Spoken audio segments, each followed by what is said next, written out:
Matapos nga po mga idol na makuha ng Los Angeles Clippers si James Harden sa isang trade ay sa wakas, nakabuo na nga sila ng isang pangmalakasang starting five. Yan naman ang ating unang aalamin at unang pag-uusapan. Nasasamahan ko na rin ng naging reaksyon ni Kevin Durant sa trade ni James Harden sa Los Angeles Clippers. Aalamin na rin natin ngayon ang balitang nag-react rin naman nga po ang Los Angeles Lakers sa pagkuha ng Clippers sa kanilang karibal kay James Harden. Kaya mga idol, tara, umpisahan na natin yan.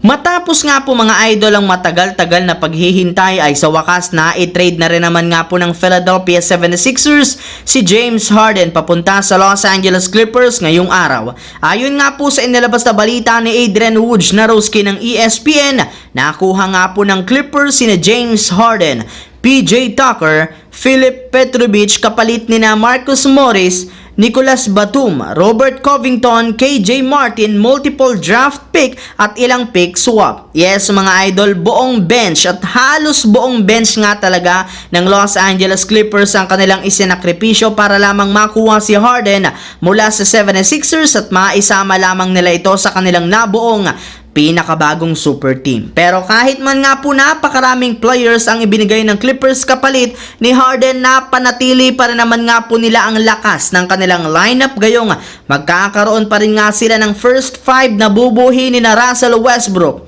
James Harden, Paul George, Kawhi Leonard at si Ivica Zubac na inaasahang magdodomina sa kanilang mga susunod na laro. Bukod nga po dyan, malalim pa rin naman kahit papano ang kanilang bench sa pagkakaroon nila ng mga players katulad ni na Bones Highland, Terrence Mann, Norman Powell, PJ Tucker at si Mason Plumlee. At kasabay nga po mga idol ng naging trade ni James Harden papunta sa Clippers, literal, ikinagulat ito ng buong mundo at buong NBA gayong agad nga po siyang nagtrending sa social media. Katulad nga po ng inasahan, marami nga po ditong mga fans, analyst at NBA superstars ang nag-react. Isa nga po dyan ay ang kanyang dating teammate na si Kevin Durant. Ayon nga po dito, sobra nga itong nabigla sa pagkakapunta ni Harden sa Clippers gayong magkakaroon na naman ang Phoenix Suns ng isang kupuna na magbibigay sa kanila ng sakit na ulo sa Western Conference. Pero masaya rin naman siya kahit papano kay Harden gayong katulad nga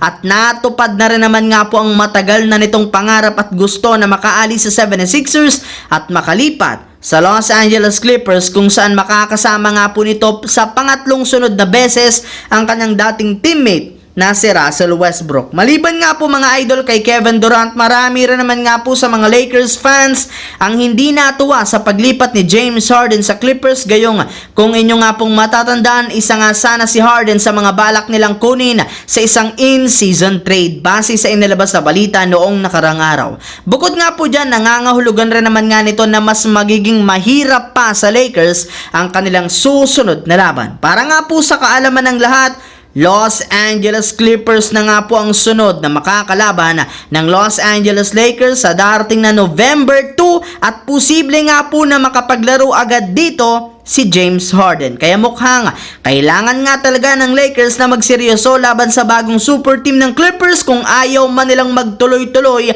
ang kanilang losing streak sa kanilang matchup. Ang videong ito mga idol ay hatid sa inyo ng Aurora Game, isang play-to-earn mobile app na kung saan pwede kang kumita habang nag-e-enjoy ka. Maraming mga games dito mga idol gaya ng color game na alam kong siguradong mananalo kayo, Dragon versus Tiger na simple lang pipili ka lang kung Dragon ba o Tiger ang mananalo. Meron ding toss a coin na alam kong alam nyo na at marami pang iba. Sobrang dali lang mag-register, gamit lang ang iyong mobile number, hintayin ang verification code at gumawa ng password. Madali lang din mag-cash in at pag panalo, cash out agad gamit ang iyong GCash account. Kaya ano pang hinihintay nyo mga idol? Mag-download na at manalo. Nasa comment section ang link para makapagsimula na kayo. So yun lamang mga idol, ang ating bagong video na ating pinag-usapan ngayon dito sa aking YouTube channel. Once again, This is your J-Zone TV. Don't forget to subscribe at syempre pindutin ang notification bell sa akin channel para lagi kayo maging updated sa mga videos na pinapalabas ko. Isang malaking shout out sa lahat ng solid J-Zone TV dyan. Thanks for watching, mga idol.